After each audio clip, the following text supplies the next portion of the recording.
Hello, everybody. Howdy. Happy Thursday. Welcome to S+Marketing. Yay. Hello, hello. Clapping. Not really.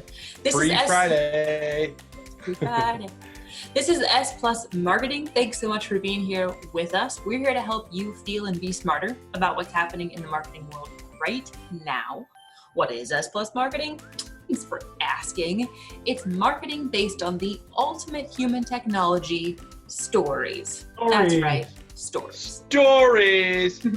Our team is here from Story Collaborative. We are a group.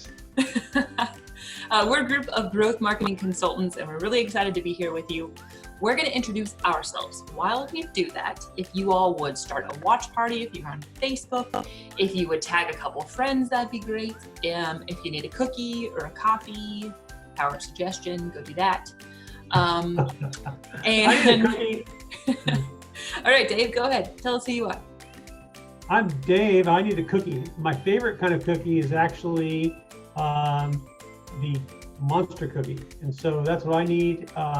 Also, I am our Chief Growth Officer, and I really love talking to people about how are they going to grow, and how are they growing, and how are they not growing, and what can we do to help them fix it. So that's a little bit about me. All important things. Chad, say hello. Perfect. Hello. I saw the Krispy Kreme hot and ready sign as I was coming home from the supermarket this morning, and I almost got some donuts. So I feel you there with the sweet cravings. I am Chad Alexander, and I'm the video strategist with Story Collaborative. That means that I help businesses from pre-production to post-production figure out where videos can go to help their business. So a lot of fun. Excellent. It is a lot of fun. I am Amy Alexander. I'm our creative director. My goal and my role is to make sure that your brand story works from beginning to end. So from the receptionist answering the phone, all the way to your logos and your colors and everything in between. We want to tell a unified story. Today's episode, logos, online events, and CFOs. Dun, dun, dun. If you're a CFO, I didn't mean it. It was all in jest. Today we're going to talk about choosing the right logo, which is like it's a whole thing. We'll talk about Facebook's new paid online events. Ooh, intrigue. And we'll talk about the budget wrangling of CFOs. We know it's your job and we appreciate it. Then we'll discuss all of that and what that means for you as you are kind of working on your own and adapting your own marketing efforts. Let's start with our first segment, Repeat After Me. This is where we give you verbatim responses. Wait a minute. Who's our sponsor for the day? Oh, do we have one? Our sponsor for today is Foster's, Australian for beer, which I've heard in Australia they really don't drink that beer. So, but thanks, Foster's. Oh, they just dropped us as a sponsor. So, sorry about that. You were too honest. I actually have never had Foster's, so I have an alternative sponsor. Mine is a sun green tea sweetened with stevia. So how's that for healthy? I have to say, Dawn makes amazing sun tea. She has magic sun tea powers. One of her superpowers. All right, so our first segment is Repeat After Me. It is where we give you verbatim responses that you can give when people ask you things you're supposed to know as a marketing person. So much pressure. So Dave, I'm going to start with you. How would you respond if your CFO walked in and stated, and that's Chief Financial Officer for all of us who don't remember jargon, we may need to cut your marketing budget unless you can prove that you can help us meet our goals. A lot of us have actually had that conversation. That's a really hard one. What do you say? So, it may not be a CFO. It could be the treasurer. It could be the owner. It could be a variety of different people, but the message is the same. Your head, your department, your budget's on the chopping block unless you can prove that you are delivering the goods. So this is a common question. And let's start by hoping that you've been tracking your outcomes against your business goals. and you're not just using internal marketing measurements. Internal marketing measurements would be visits, unique visits. In social media, it might be reach, engagement. You might have some conversion metrics. Those are all very helpful for improving marketing, but they're not business metrics. The business metrics are how many how many sales qualified leads did you deliver to our sales department? So the SQL, sales qualified leads, how many, and how many of the SQLs became actual customers? So whatever that number is, that's divided into your marketing budget. So if you have $1 bazillion, you would know to divide the number of customers into the bazillion, and you would know what it costs per customer, what decimal of bazillion it costs per customer to get a customer. So let's just say I was actually on a call with a company today. We were talking about the cost of acquisition. That's what we're talking about here is cost of acquisition. What's it cost to get me a customer? A very important number.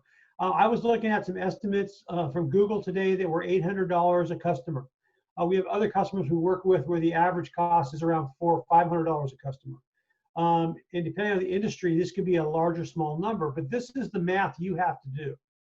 And so if you can take your cost of acquisition, your budget, and what it costs per acquisition, right, from your budget, you'll be able to tell what your cost of acquisition is, and that's your case.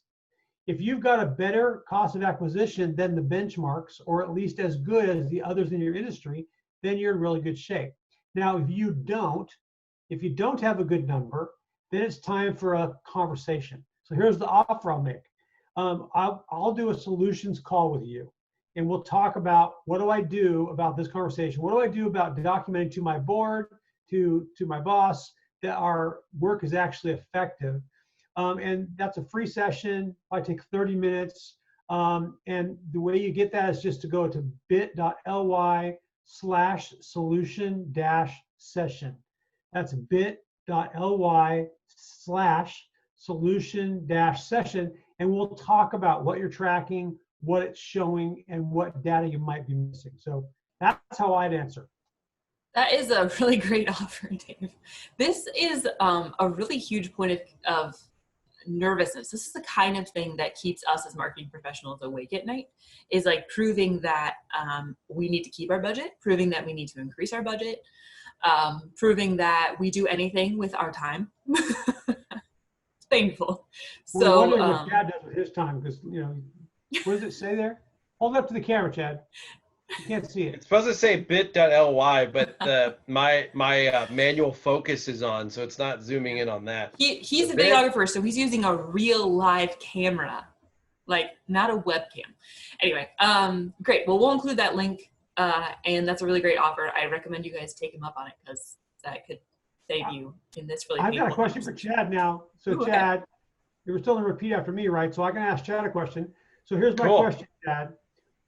Hey, Chad, what's better, Vimeo or YouTube? You're not going to bait me with that question, my friend. All right. Neither of them are better than the other. They just have strengths and weaknesses all across the board, right? So YouTube is owned by Google, right? So YouTube is going to serve up more content, or Google's going to serve up more YouTube content because it's their own platform. And, you know, whenever you Google a video and you go to the videos tab in Google, guess what? Most of the times there's YouTube videos, even though it may be an equivalent or better versions in Vimeo. So that's not necessarily a bad thing. It means you could reach a lot more people that way. Now, that being said, Vimeo is great for filmmakers. And it really could showcase more of your artistic kind of side. YouTube's starting to get that nice sweet spot in long form content, but also short form content. And then it's a little bit more artistic or literally more well designed. YouTube's primarily for more like kind of podcasty kind of live shows and that sort of thing. So keep that in mind when you're going to both. And I'm not saying to just limit yourself to one. Make sure you diversify the channels you go on. and have an active presence on the ones you know that your customers are at. So there you go. Great answer. My AC just kicked on. It's really bad. Oh. Thanks, Chad. That was a good answer. That was good. And they both also have live stream options, which are actually different. Yes. The Facebook stuff, honestly, is tougher to use, I think, in many cases for live stream. Vimeo stuff is not inexpensive for live stream. So you can go deep down that rabbit trail if you want, in terms of which one has more to offer for what. And there's VR 360 options and that sort of thing. So each of them have their own quirks. So there you go. Awesome. I think, Chad, you might have a question for me. Do you? Let me think of one. I will think of one. What should I ask Amy? I've got one. I got it. So what do you tell your boss during a rebrand when they ask, what are the most important elements of a great logo?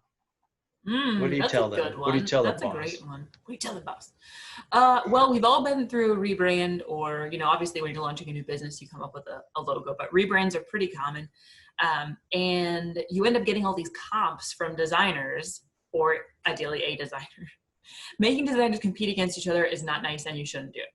Side note. Anyway, all that to say, you have comps from your designer that you chose well, and you're paying for those comps, and you don't know what to do with them. I like to talk about this kind of like soulmates. So in America, we have this idea about soulmates. We think that there's one person walking the earth somewhere that we're supposed to meet, and that the minute we see them or the minute we have a date, we're gonna fall madly in love and we'll know they were the soul I'm supposed to mate with. This, of course, is ridiculous. Well, logos are the same thing. We have this sort of ethos or fairy tale around logos. We think that when we see the logo, it'll like jump off the page or shout at us, or it'll like, we'll like be transported to some kind of vision in which the logo's like, you found me. Well, that is not reality, right? But because of this fairy tale ethos we have around logos, we think that we choose them with our emotions. We choose them with our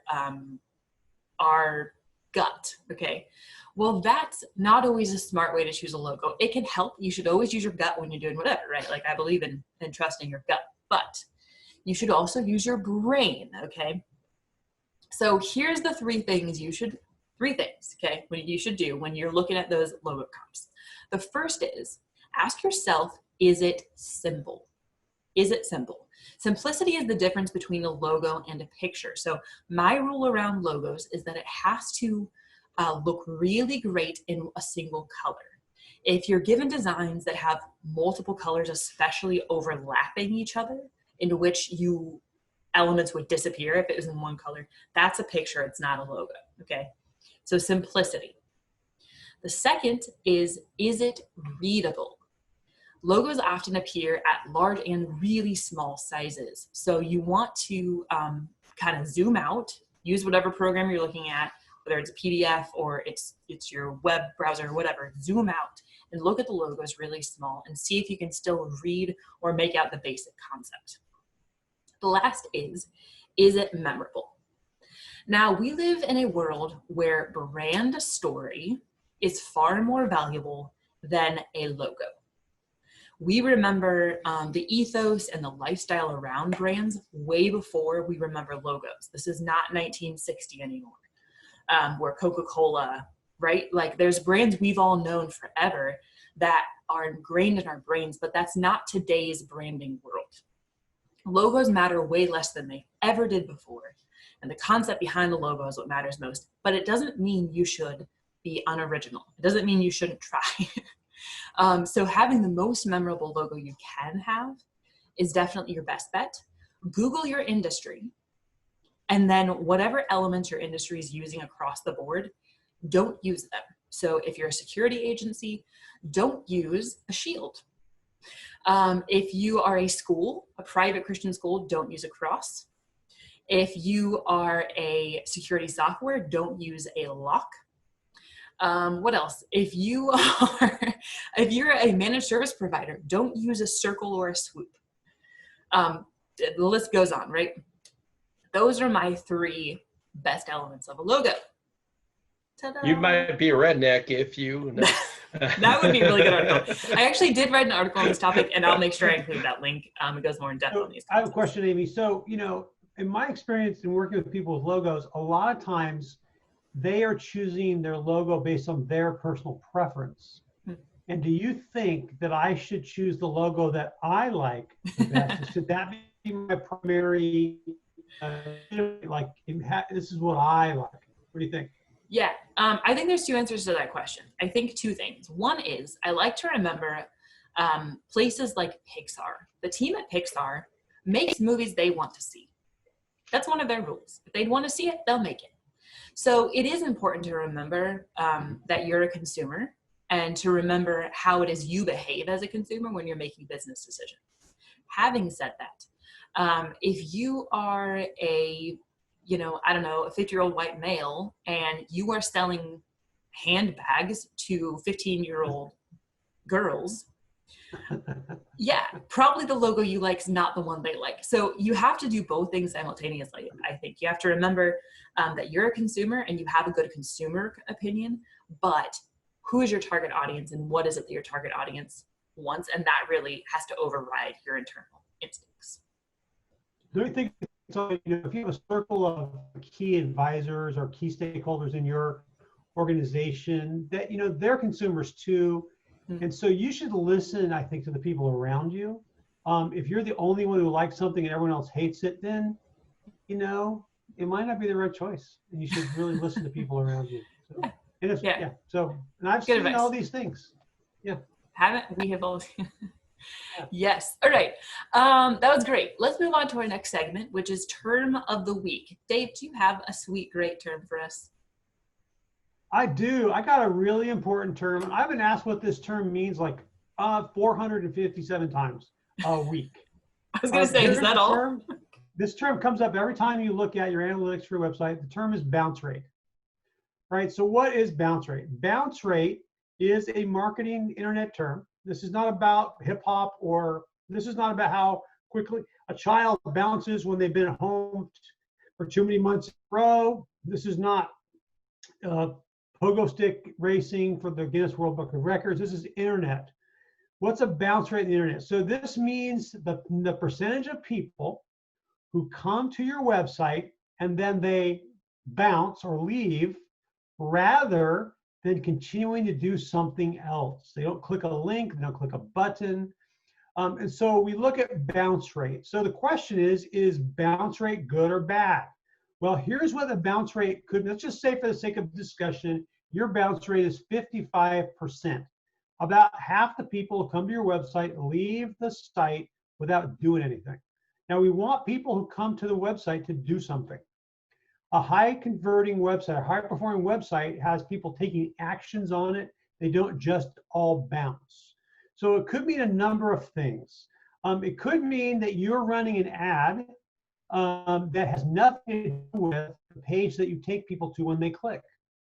So the ad is about something, and when they click, they find a page and they can't make sense. Like for instance, if you send them to your home page, they might not understand why you sent them there, and they were asking for XYZ, you sent them to the whole alphabet. So it could be that the page is so disconnected from the ad that people go, I don't have patience for this. The second thing it could mean is that they actually got what they were looking for. All they wanted was your phone number. They got your phone number. They didn't click to call because they weren't on a phone. They just typed it in and left. Now that's not a bad bounce rate. Or they got your address and they told Siri where they were going. So those are reasons why a bounce rate is actually not a bad thing. If you have good, complete pages that give information, people won't always have to leave them to go and do something else. So that's the reason why your rate would be higher. But it also could be that somebody is looking at the page and they did get to the page that they were looking for, but the information is just not very compelling. Maybe it's laid out in a confusing way. Maybe it's boring. Maybe the picture that you got was from clip art and they're a millennial and they hate clip art. So they just bounce. They go, this is not for me. This is like a logo designed by a 55-year-old white man, and I'm a 15-year-old girl trying to buy a purse. I'm bouncing. This is not for me. So there's a lot of reasons. So if your bounce rate is really low, below 25%, something is wrong with your analytics, okay? If your bounce rate is really high, like it's over 80%, 75%, 80%, then you have a problem going on. It could be a lot of things. And once again, I would recommend, if you have either too low or too high, that you book, yes, a solution session. That's bit.ly/solution. That's free. And it's a great way to figure out, why am I having such a bad bounce rate? Okay. I'm not trying, it's not a crass commercial advertisement, because it's a free thing. I'll hang out with you for 30 minutes. We'll talk about your bounce rate and what the problem is, and maybe we'll figure it out in that short amount of time. So I used to work in higher education, and we hired a big marketing firm, and they built us a microsite.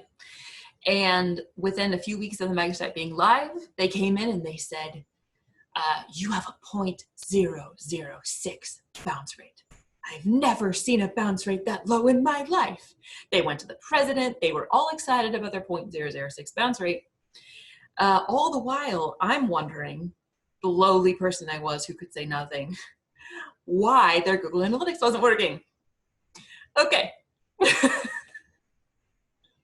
Highly paid firm, which it's a great firm, by the way. I don't mean to be that they're fabulous, but that was a mistake that they made. All right, let's move on to our next. The moral of the story is, be careful what you brag about, right? Exactly. The first thing I would have done to see that kind of rate, I'd be like, why is it that low? You know, it's not accurate. Anyway, that's crazy. Let's move on to our next segment, the brief brief. Oh no, it's not the brief yet. Wait, it's ads in the wild, right? Roar! It's ads in the wild. Yeah! I'm sorry, Chad. Ads in the wild. All right, I'm going to share my screen. Share this thing up. All right, here we go. Can you guys see my screen? Can you guys see Danny DeVito's mug here? All right, here we go. Oh, wait, am I screen sharing with sound? All right, hold on. Sorry, guys. What a klutz. You're doing great. Technology. And I'm really excited about this Danny DeVito ad. So.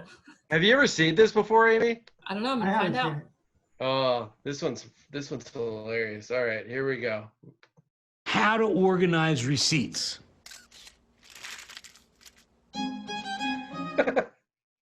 There you go. Very informational. So if you guys ever wondered how to organize receipts, there you go. Danny DeVito shows how. All right, here we go. It's movie time. Movie trailer time, that is.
I'll be back. So there you go. T2.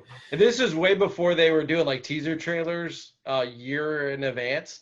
And the fact that they actually shot this, which was completely independent from the movie, it's a great idea, honestly. That's interesting. Give us some ad wisdom, Chad. Why did you show those to us? Sorry, there was an ad playing in the back. So one is the 6-second ad. It was highly effective. I mean, you got Danny DeVito to do it, right? But I mean, that right there, hey, that like shows me what your product does, and it does it quickly, right? Mm-hmm. I mean, it's a great ad, right? And then Plus the he's second wearing one green glasses. No, it was like Lucy's perfect, glasses. right? It was like in their brand color, right? For H&R Block or whatever it was, and it's just perfect, right? And then whatever it was. brand recall, right? I don't remember the logo, so there you go. And then the second one for T2, it told a story, and that's kind of lacking in a lot of movie trailers these days. It told a story, and it did it without using any movie footage. We've seen this with like Jurassic Park and that sort of thing. They'll shoot something independent of the movie and feature it as a teaser trailer. But it kind of connected the two, because a lot of people are like, well, how could he be in T2? Well, they just make another robot, they make another Terminator. So there you go. Interesting. Fill in the blank ad. I think the QuickBook one was really interesting because it was kind of like a value proposition in 6 seconds. Value propositions are brilliant because they tell you everything you need to know about a business in a single phrase, and that's exactly what that ad did. Yep. It's like value prop. But the Terminator one was interesting because since we've all seen the Terminator before, like that felt really long to me. Oh my gosh, so long. I thought, okay, so you can make Terminators, so what? Right, and then I was hoping that when they did the skin imprint, it would be someone else besides Arnold. I thought it would maybe be Danny DeVito, but anyway, I was hoping for some humor at the end. Now, but if I had in 1991, exactly, I would have gone, "Ooh, what is that thing? It's so cool." But now, old hat, just Terminator. So ads are part of the product of their time. So back then, you have this scrappy indie sci-fi movie from 1984 is getting a sequel in 1991, and it's a big blockbuster. This is after James Cameron did Aliens. So it was meant to drum up this excitement, and they hadn't even shot any footage yet, and this was a big gamble for them. So I think it turned out well. So interesting. That's cool. Very cool. All right. Let's move on to our final segment, the brief. I jumped ahead before, I apologize, but here I am in the right spot at the right time. The brief. Facebook, after launching multiple small business tools this year, just launched paid online events. It's called that, paid online events. From this platform, a business can promote, host, sell tickets, and process the payment. All of this within Facebook. It's all free, except if someone buys a ticket using the iOS app, in which case Facebook takes 30% of your profits. So they're guaranteeing that it'll be free for at least the next year, they said. And in addition, you can build audiences in advertisements from the attendees to your events. So I think paid online events is a great idea. I'm kind of itching to try it out. I think it's really interesting that they're sort of becoming an all-in-one event space. Like, it's Facebook. How do they keep innovating? Stop it. Die already. But it's kind of like telling you, I'm going to give you a free car. You can drive it for a year, but if you go across town, it will cost you $3 million. Okay, well, here's the thing, though. I know you think the 30% bite is extreme, and it is. But the thing is that this isn't probably for a lot of people going to be like, no one's going to move their product to Facebook Live events, right? Like they're not going to move their actual money maker, which is people attending an event, to Facebook online events. I wouldn't think. I could be wrong. So, I mean, the idea is that people can innovate and maybe build out some online events they didn't have before, and they'll get a lot of the money from it, except for all of us who use iPhones, in which case they'll only get 70%. But I don't know. It's interesting. We'll see how it goes. Since I could already do it on Eventbrite automatically, yeah, or a small price if I get a ticket. Okay, but and I mean, I agree with you. Obviously, there are other solutions for this, but this is a completely frictionless experience. So, I mean, I'm a lot more likely to attend an event that was processed and everything inside Facebook than an event that's outside. I am skeptical about whether this is going to work. I predict that we may have a fail coming up on this one. Anyway, we'll see. Well, go ahead, Jen. Oh, go ahead. No, go ahead, please. I insist. I was just going to say they are trying out a bunch of stuff in the small business space. So, you know, they have online store now and all that stuff. So this is among those things. We'll see. Well, I'm going to create my own paid online group where people want to watch Terminator 2 trailers. So there you go. You're welcome. All right. Well, we only have a couple minutes left. So Dave, why don't you give us a little website therapy? Yeah, some websites really need therapy because they've been through a very, very traumatic experience. They have experienced what I like to call tribal council fail. You know, you've all seen the tribal council when someone always gets kicked off, sometimes two. So tribal council fail is a condition when your web pages have been kicked off the internet. Can that happen? Well, here's a little secret. It already has.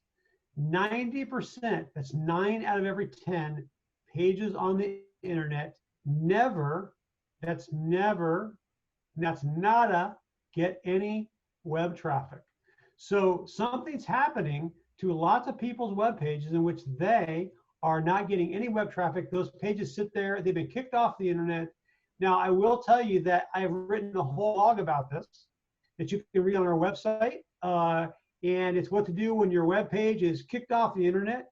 So I encourage you to read that, and you'll discover there's a couple of reasons why this is happening, but it actually is happening. And I'm sorry, but some of us have experienced tribal council fail, and you've got a whole website full of pages that are not doing nothing. So it's a bummer, but you can get it fixed if you know what's happening. Read the blog. Awesome. I will include the link. Tribal council fail. That is just sad. And it's also for those of us who remember Survivor. All right, well, thank you all for being with us. We had a really great time on this Thursday. We hope you have a wonderful weekend. Remember, stories are the ultimate human technology, and we are here on YouTube and Facebook, same time, same place, Thursdays at noon. So long. We'll be back. See ya.